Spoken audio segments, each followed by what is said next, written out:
Hi hello welcome to KHR talks. నేను మీ కల్లం హరికృష్ణారెడ్డి. మన భారతదేశంలో మరీ ముఖ్యంగా మన ఆంధ్రప్రదేశ్లో ఎన్నో ఏళ్ల నుండి మనం మతాలుగా వేరు కులాలుగా విడిపోయి ఏర్పడి ఎవరి జీవన శైలిలో కట్టుబాట్ల పరంగా వాళ్ళు జీవిస్తూ ఉన్నాం. ఇలానే బ్రతకాలి, ఈ మతంలోనే ఉండాలి, ఈ కులంలోనే ఉండాలి అనేది మన చేతుల్లో నిర్ణయించుకొని మనం పుట్టలేదు. కానీ మనం అంటూ జన్మించిన తర్వాత ఎవరిని అభిమానించాలి, ఎవరిని ఆరాధించాలి, లేదా ఎటువంటి సిద్ధాంతాలను ఫాలో అవ్వాలనేది మాత్రం పూర్తిగా మన చేతుల్లో ఉంది. అలా చాలా వరకు ఈ జనరేషన్‌లో ఇప్పుడు పార్టీల ఆధారంగా విడిపోయి, పార్టీల సిద్ధాంతాలే మన సిద్ధాంతాలుగా చాలామంది పార్టీ జెండాలు, పార్టీ పేరులు, పార్టీ ముసుగులు కప్పుకొని బ్రతుకుతున్నాం. అందులో నేనేం అతీతుడిని కాదు. నేను కూడా వైఎస్ఆర్ కాంగ్రెస్ పార్టీ సిద్ధాంతాలకు అనుగుణంగానే నేను జీవిస్తూ ఉన్నాను. ఆ పొరనే నేను కప్పుకొని ఉన్నాను. దీనికి నాకేమీ ఎగ్జంప్షన్ లేదు. నేను ఒప్పుకుంటున్నాను. అయితే ఈ క్రమంలో మనం ఏమవుతుందంటే మనం ఆలోచన చేయాల్సింది ఏమిటంటే, ఎన్నో ఏళ్ల క్రితం దేశ నాయకులు అందరూ కలిసి పూర్వీకులు ఒక రాజ్యాంగాన్ని రచించి అనేక వ్యవస్థలు ఏర్పాటు చేసి ఇవన్నీ కూడా భావితరాలు భవిష్యత్ తరాలు వాళ్ళు ఖచ్చితంగా మంచి జీవన శైలి వాళ్ళకు ఉండాలి, ప్రతి ఒక్కరికి న్యాయం జరగాలి, సమన్యాయం ఉండాలి అన్న ఉద్దేశంతో అనేక చట్టాలు చేశారు, అనేక వ్యవస్థలను ఏర్పాటు చేశారు, ఒక రాజ్యాంగాన్ని రాసుకున్నాం. కానీ మన దౌర్భాగ్యం ఏమిటో కానీ వచ్చే జనరేషన్స్ వాటిని మరింత అభివృద్ధి చేసుకుంటూ మన జీవన శైలిని మరింత మెరుగుపరుచుకుంటూ టెక్నాలజీని వాడుకొని ముందుకు వెళ్ళాల్సిన మనం అరాచకం, పగ, ప్రతీకారం అనే వాటితో తిరోగమనం పాలవుతున్నామేమో అని అనిపించింది.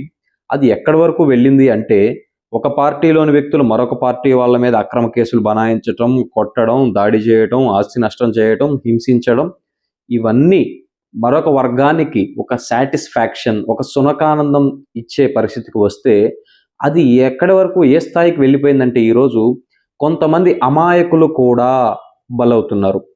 ఎలా అంటే రీసెంట్‌గా 2 రోజుల క్రితం పొదిలిలో ఘటన జరిగింది. ఒక ఆర్యవైశ్య సామాజిక వర్గానికి చెందిన వ్యక్తి, ఏ పార్టీకి సంబంధం లేని వ్యక్తి, వారి కుటుంబం ఏంటో, వారి వ్యాపారం ఏంటో వాళ్ళు చూసుకునే వ్యక్తులు మాత్రమే ఏదైతే వైఎస్ఆర్ కాంగ్రెస్ పార్టీ నాయకులు, కార్యకర్తల మీద ఈ పోలీస్ జూలు ప్రదర్శిస్తున్నారో, చిన్న చిన్న కేసులకు కూడా దారుణంగా కొట్టి, అక్రమ కేసులు పెట్టి, రోడ్ల మీద నడిపించి పోలీస్ స్టేషన్లకి, కోర్టులకి తీసుకెళ్తుంటే అధికారంలో ఉన్న కూటమి నాయకులు, కూటమి పార్టీ కార్యకర్తలు సంబరపడుతున్నారు. మీరిచ్చిన ఆ అలుసు, మీరిచ్చిన ఆ అధికారంతో పోలీసులు విర్రవీగి చెలరేగిపోతూ సామాన్యుల వరకు వెళ్ళారు. ఒక్కసారి ఈ సోదరుడి బాధ వినండి. నా పేరు యాదాల వెంకట అవినాష్ కుమార్. మేము పొదిలిలో ఉంటాము. మాది ఎరువుల వ్యాపారం. మేము వచ్చేసి మా నాన్నగారు 200 బస్తాల లారీ వచ్చింది. లారీ వస్తే 175 బస్తాలు గోడౌన్లో దింపారు. 25 బస్తాలు షాపులో దింపడానికి వచ్చినప్పుడు ఆయన లారీ వచ్చింది, వెనకాల వెంటనే ఎస్ఐ గారి వాహనం కూడా వచ్చింది. లారీ ప్లేసింగ్ చేశారు, దిగుమతి కూడా ఇంకా బిగిన్ కాలేదు. కానీ ఈలోపే ఎస్ఐ గారు హారం కొట్టారని లారీ ముందు కదలేదు. మేము అప్పటికి వెళ్ళు అని చెప్పాను నేను. అది లారీ ఎటు పోలేని పరిస్థితిలో ఉంది. ఎస్ఐ గారు దిగొచ్చి ఫైబర్ లాఠీతోటి ఆ లారీ డ్రైవర్ని కొట్టేశారు. లారీ డ్రైవర్ని కొట్టిన తర్వాత షాప్ ఎవరిది అని అడిగారు. నేను బయట ఉన్నాను. అప్పుడు షాప్ ఎవరిది అంటే నాదే సార్ అని చెప్పాను. నాదే అని చెప్తే నా కొడక ఏమన్నా కానీ ఏ టైంలో పెట్టాలి లారీ అని చెప్పి బూతులు మాట్లాడుతూ ఇష్టం వచ్చినట్టు బూతులు తిడుతూ నన్ను జీప్ ఎక్కువ అన్నారు. అడ్డొచ్చిన మా అమ్మగారిని కూడా నెట్టేశారండి. తర్వాత అక్కడి నుంచి స్టేషన్కి జీప్లో తీసుకెళ్లారు. నన్ను జీప్లో తీసుకెళ్లేటప్పుడు మొహం మీద పిడుగుతులు గుద్దారు.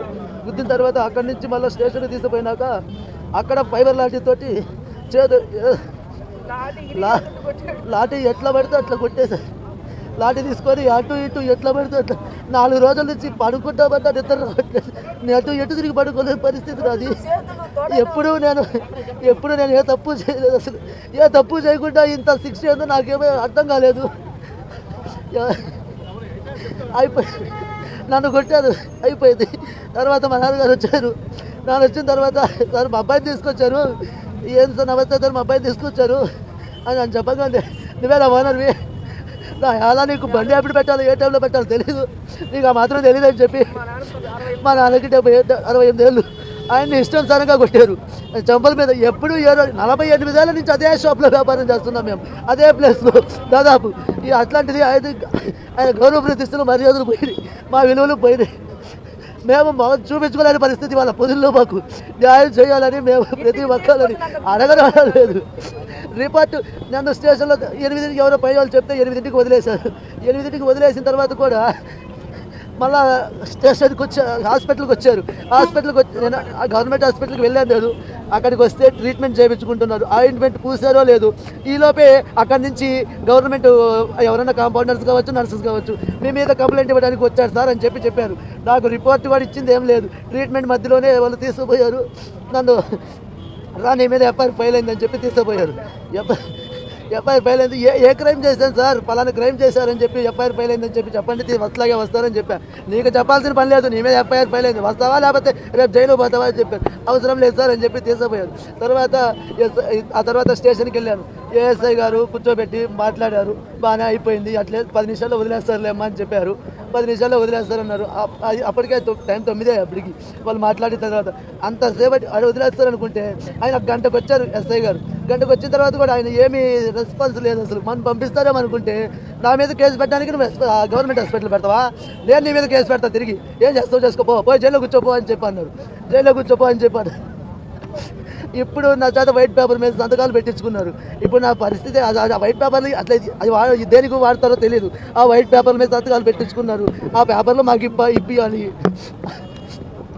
విన్నారు కదా, మా వ్యాపారం మేము చేసుకుంటున్నాం, మేము ఎవరితో గొడవలు పడేవాళ్ళం కాదు. అకారణంగా ఒక పోలీస్ ఎస్ఐ ఈ విధంగా నన్ను హింసించి దాడి చేసి తిరిగి నా మీదే కేసు పెట్టి 68 సంవత్సరాల వయసున్న మా తండ్రిని కూడా కొట్టాడు చెంప మీద.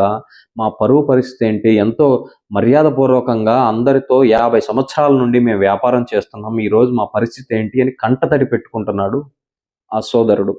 నేనేమంటున్నానంటే, మనం ఇంత చదువులు చదువుకొని ఇన్ని వ్యవస్థలు ఇన్ని చట్టాలు చేసుకొని కేవలం ఈ చట్టాలను పరిరక్షించమని పోలీసులకు మనం బాధ్యత ఇస్తే వాళ్ళని పావులుగా చేసుకొని మనకు నచ్చిన వాళ్ళ మీద పగా ప్రతీకారాలు తీసుకోవడానికి ఈ అధికార పార్టీ నాయకులు, కూటమి నాయకులు ఉపయోగించుకుంటుంటే ఇదే అదునుగా, ఇదే అలుసుగా భావించిన పోలీసులు వారి పైత్యాన్ని కూడా సామాన్యుల మీద చూపిస్తున్నారు. ఈ సామాన్యుల మీద చూపించే క్రమంలో రేపటి రోజున అది మీ తెలుగుదేశం కార్యకర్త, తెలుగుదేశం నాయకుడి వరకు రాదనుకుంటున్నారా? లేదా జనసేన, బీజేపీ నాయకుల కార్యకర్తలు మీ వరకు రాదనుకుంటున్నారా? ఒక చట్టం ఏర్పాటు చేసుకుని ఆ చట్టానికి లోబడి పనిచేయాల్సిన పోలీసుని మీ పగ కోసం, మీ ప్రతీకారం కోసం, మీ సొంత కార్యక్రమాల కోసం వాడుకుంటుంటే ఖచ్చితంగా ఆ పోలీసు వాడు కూడా అదును కోసం చూస్తాడు, అలుసుగా తీసుకుంటాడు, తనకు నచ్చినట్టు పైశాచికంగా ప్రవర్తిస్తాడు. దానికి తాజా ఉదాహరణే ఈ 10లో జరిగిన సంఘటన. నిజంగా పార్టీలు కన్సేపు పక్కన పెట్టి ఒక్క విషయం ఆలోచన చేయండి. మీరు మీ తండ్రి గారు మీకు నచ్చిన వ్యాపారం మీరు చేసుకుంటూ ఉంటారు, న్యాయంగా, న్యాయబద్ధంగా. అకారణంగా ఎవడో పోలీసు వాడు వచ్చి మిమ్మల్ని కొట్టి మిమ్మల్ని స్టేషన్కి తీసుకొని వెళ్ళి మీ తండ్రి గారు ఇదేంటని అడగడానికి వస్తే మీ తండ్రి గారిని కూడా కొడితే ఎంత బాధగా ఉంటుంది? ఒక్కసారి ఆలోచన చేయండి. డీజీపీ గారిని అడిగారు ఒక జర్నలిస్ట్, ఏమండి కొట్టి ఇలా రోడ్డు మీద తీసుకెళ్ళడం కరెక్ట్ కాదు కదా అని. దాన్ని డీజీపీ గారు చెప్పిన సమాధానం ఏంటో తెలుసా? We don't have patrolling vehicles to take the accused to the court, so we take them by walk. We also do foot patrolling. Thank you. విన్నారు కదా, డీజీపీ గారు చెప్పిన సమాధానం చాలా వ్యంగ్యంగా, వెటకారంగా. మా దగ్గర పోలీస్ పెట్రోలింగ్ వెహికల్స్ లేవు, అందుకే మేము రోడ్ల మీద నడిపించి తీసుకొని వెళ్ళామని చెబుతున్నాం. ఈ స్థాయికి ఎవరిచ్చారు? అధికార పార్టీ ఇచ్చిన అలుసు కాదా సామాన్యుడి మీద వీళ్ళు ఇలా వ్యంగ్యాలు, చలోక్తులు వేస్తున్నారంటే? నేను అడుగుతున్నాను డీజీపీ గారు, ఒకసారి ఆలోచన చేయండి. మీరు ప్రభుత్వాన్ని రిక్వెస్ట్ చేసి మీకు కావాల్సిన పెట్రోలింగ్ వెహికల్స్ ఇప్పుడే సమకూర్చుకోండి 2029 లోపల. ఎందుకంటే 2029 తర్వాత జగన్మోహన్ రెడ్డి గారు ఆల్రెడీ చెప్పి ఉన్నారు, ఆయన అధికారంలోకి రావడం ఖాయం. వచ్చిన తర్వాత ఎవరైతే మా పార్టీ కార్యకర్తలు లేదా సామాన్యులపై చట్టం పరిధి దాటి చెలరేగిపోయిన పోలీసుల్ని కూడా చట్టం ముందు నిలబెట్టే కార్యక్రమం ఉంటుంది. ఆ రోజుకి పెట్రోలింగ్ వెహికల్స్ ఖచ్చితంగా అవసరం అవుతాయి. అప్పుడు ఉండే డీజీపీ గారు కూడా ఇదే మాట చెప్తే బాగోదు. ఎందుకంటే మా కార్యకర్తలు నడిపించిన పోలీసులు రేపు అలా రోడ్డు మీద నడిస్తే మాకు చిన్నచూపుగా ఉంటుంది. కాబట్టి మీరు వెంటనే ప్రభుత్వం లక్షల కోట్లు, దాదాపు 2.93 లక్షల కోట్లు, అంటే 2,93,000 కోట్లు అప్పు చేసింది. అందులో కొంత శాంక్షన్ చేయించుకొని ఆ పెట్రోలింగ్ వెహికల్స్ కొనే ఏర్పాటు చూడండి. అది కుదరకపోతే మీరు కూడా పెట్రోలింగ్ వెహికల్స్ కోసం, పోలీస్ వ్యవస్థ కోసం ఒక పబ్లిక్ ఫండ్ రైజ్ చేయండి. ఖచ్చితంగా నేను దానికి ఫండ్ ఇస్తాను, మా పార్టీ వాళ్ళని కూడా ఇవ్వమని చెప్పి రిక్వెస్ట్ చేస్తాను. కాబట్టి ఏ పార్టీ వాళ్ళైనా ముందు మనం మనుషులం. మీరు ఒకసారి ఆలోచన చేయండి. ఇవాళ పొదిల్లో ఒక ఆర్యవైశ్య సోదరుడికి జరిగిందే రేపు నీ కుటుంబంలోనూ జరగవచ్చు. పరిధి దాటి ఒక పోలీసుని చూస్తే మనకు ధైర్యం రావాలి, ఎవడు మనల్ని ఏం చేయలేడని. అలాంటి పరిస్థితి నుంచి పోలీస్ అంటేనే భయపడే పరిస్థితికి వచ్చింది. గత 2019 నుంచి 2024 దాకా దేశంలోనే నెంబర్ 1 స్థానంలో ఉన్న పోలీస్ వ్యవస్థ ఈరోజు చివరన అట్టడుగు స్థానం 36వ స్థానానికి వెళ్ళింది. కాబట్టి ఈ నూతన సంవత్సరం నుంచి అయినా పోలీసు వారి తీరు మార్చుకోవాలని, ఇలాంటి అమాయకుల మీద అన్యాయంగా అకారణంగా కేసులు మోపటం, ఏదో యోగి ఆదిత్యనాథ్ ట్రీట్మెంట్ అని దాడులు చేయటం, దెబ్బలు కొట్టడం, వాళ్ళని రోడ్ల మీద నడిపించటం, ఇవన్నీ మీరు చేయాల్సింది ఎవరి మీద అంటే పసిపిల్లల మీద, అత్యాచారాలు చేస్తున్న వాళ్ళ మీద, ఆర్థిక నేరాలు చేస్తున్న వాళ్ళ మీద, అధికారం పేరుతో లంచాలు మింగుతున్న వాళ్ళ పేరు మీద, దోపిడీలు చేస్తున్న వాళ్ళ మీద, దాడులు చేస్తున్న వాళ్ళ మీద, దందాలు చేస్తున్న వాళ్ళ మీద. అంతేగాని జగన్మోహన్ రెడ్డి గారిని అభిమానిస్తూ కేక్ కోసారనో పొట్టేలు నరికారనో కాదు. ఒక్కసారి మీరు ఎంతో చదువుకొని పరీక్షలు రాసి ఈ ఉద్యోగాలు సంపాదించారు. మీ స్థాయికి రాజ్యాంగం, అంబేద్కర్ గారు రాసిన రాజ్యాంగాన్ని వదిలి లోకేష్ రాసిన రెడ్ బుక్ రాజ్యాంగం ఫాలో అవుతున్నారు. ఇది మీకు, భవిష్యత్ తరాలకు, మన ఆంధ్రప్రదేశ్కి మంచిది కాదు. మరొకసారి ఆలోచన చేయాలని కోరుకుంటూ థ్యాంక్ యూ.